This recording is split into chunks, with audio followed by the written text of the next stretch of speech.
나는 전능하신 아버지 하나님, 천지의 창조주를 믿습니다. 나는 그의 유일하신 아들, 우리 주 예수 그리스도를 믿습니다. 그는 성령으로 잉태되어 동정녀 마리에게서 나시고 본디오 빌라도에게 고난을 받아 십자가에 못 박혀 죽으시고 장사된 지 사흘 만에 죽은 자 가운데서 다시 살아나셨으며 하늘에 오르시어 전능하신 아버지 하나님 우편 앉아 계시다가 거기로부터 살아있는 자와 죽은 자를 심판하러 오십니다. 나는 성령을 믿으며 거룩한 공교회와 성도의 교제와 죄를 용서받는 것과 몸의 부활과 영생을 믿습니다. 아멘.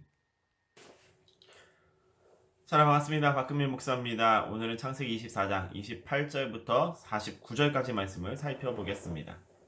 이제 리브가는 집으로 달려갑니다. 리브가는 지체하지 않고 방금 만난 이 귀빈들의 방문 소식을 어머니 집에 알렸습니다. 28절의 말씀입니다. 우리 함께 읽어보겠습니다. 소녀가 달려가서 이 일을 어머니 집에 알렸더니. 상당히 독특한 문장입니다. 리브가의 집이 어머니의 집이라고 표현이 되어 있어서 그렇습니다. 왜 어머니의 집일까요? 리브가의 아버지인 부드엘이 사망을 해서 그런 걸까요? 여기까지만 보면 그럴 수도 있다고 생각을 합니다. 곧이어 등장하는 라반이 더욱더 그런 우리들의 생각에 확신을 더해줍니다. 29절은 아브라함의 종을 마중 나온 사람이 부두엘이 아니라 그의 아들 라반이라고 말하고 있기 때문이지요. 또한 53절에서도 종이 가족에게 큰 선물을 줄 때 리브가와 그의 오라버니와 어머니에게 주었다고 하면서 리브가의 아버지인 부두엘을 누락시키고 있습니다. 그래서 우리는 리브가의 아버지가 사망했다라고 생각하기가 쉽습니다. 하지만 오늘 본문의 말씀은 아닙니다만 이어지게 되는 50절의 말씀을 보게 되면 거기서 라반과 함께 등장하는 부두엘을 만날 수가 있습니다. 놀랍게도 부두엘이 죽지 않았다라는 것이죠. 그러면 부두엘이 살아있음에도 불구하고 왜 리브가의 집은 어머니의 집이라고 라반이 실제적인 이 부두엘의 역할을 하고 있는 것일까요? 그 이유는 정확하게 우리가 알 수는 없지만 라반이 실질적인 가장 역할을 하고 있는 것으로 보아서 리브가의 아버지인 부두엘이 무능하거나 혹은 지나치게 연로해서 또는 병들어 있기 때문이라고 우리가 생각해 볼 수 있습니다. 그런 가능성이 있습니다. 그러니까 이렇게 생각을 할 수 있는 것이죠. 어쨌든 리브가는 아버지의 부재를 경험하면서 자란 처녀일 가능성입니다. 그러나 그럼에도 불구하고 종의 기도처럼 고운 마음씨를 지닌 여성으로 그녀가 성장했다라는 것을 우리는 알게 됩니다. 반면에 그의 오라비인 라반은 좀 다릅니다. 후에 야곱을 통해서 그의 진면목이 드러나기는 합니다만 여기서도 우리는 충분히 라반이 어떤 인물인지를 알 수가 있습니다. 그는 상당히 욕심이 많은 인물입니다.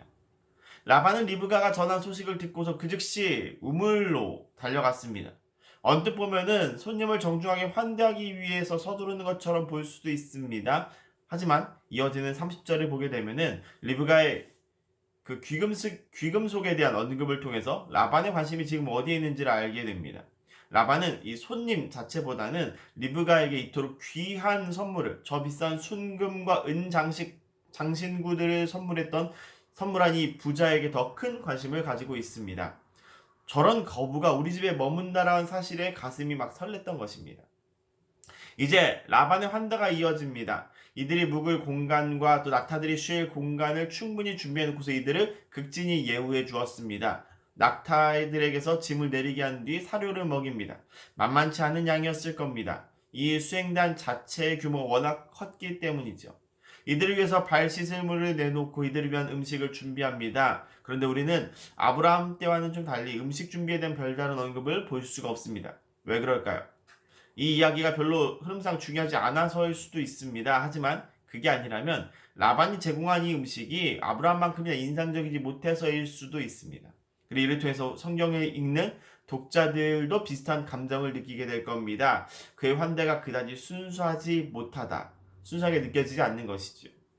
그렇게 음식이 눈앞에 차려져 있지만 아브라함의 종은 먹는 것을 유보하고 이렇게 말합니다. 본문의 말씀 34절입니다. 우리 함께 읽겠습니다. 그가 이르되 나는 아브라함의 종이니이다.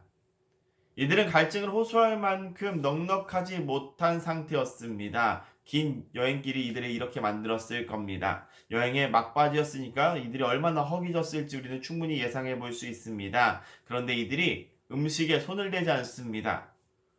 먼저 해야 될 일, 해야 할 일이 있기 때문에 그렇습니다. 그래서 종은 먼저 말하기 전에 음식을 먹지 않겠다라고 고집을 부리면서 대화의 주도권을 가지고 옵니다.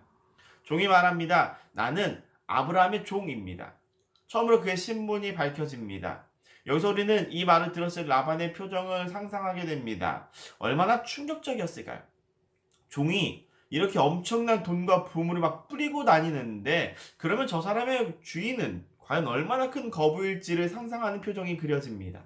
그리고 그 궁금증에 대답이라도 해주듯이 종은 이렇게 말합니다. 하나님께서 아브라함에게 얼마나 큰 복을 주셨는지를 말합니다. 오늘 본문은 이 내용이 상당히 간략하게 서술이 되어 있지만 실제로는 상당히 장황하게 설명을 했을 겁니다.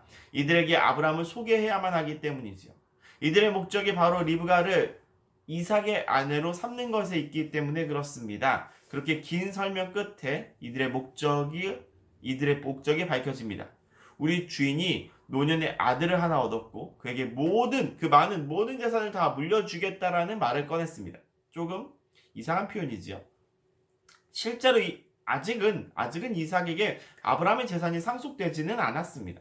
그러나 아무도 종의 이런 말에 이의를 제기하지 않습니다. 왜냐하면 이 집도 가장 부자리 생존해 있기는 하지만 실질적인 가장은 라반이었던 것처럼 노령의 아버지의 재산 역시 이미 아들에게 넘어간 것과 같아서 그렇습니다. 이렇게 복받은 이삭에 대한 설명을 마친 종이 이제 그의 목적을 분명하게 전합니다. 단호하게 말하죠. 리브가가 이삭과 결혼을 한다면 이 모든 재산은 이 부부의 자녀들이 얻게 될 것입니다. 라고 말합니다. 하지만 여기에는 단 하나의 조건이 있습니다. 리브가가 고향을 떠나서 가나안 땅을 오기를 거절한다면 우리가 빈손으로 돌아가면 돌아가지 이삭을 여기로 데리고 오는 일은 절대로 없을 것이다 라고 못을 박는 겁니다. 상당히 노련한 협상가의 모습을 보게 되지요.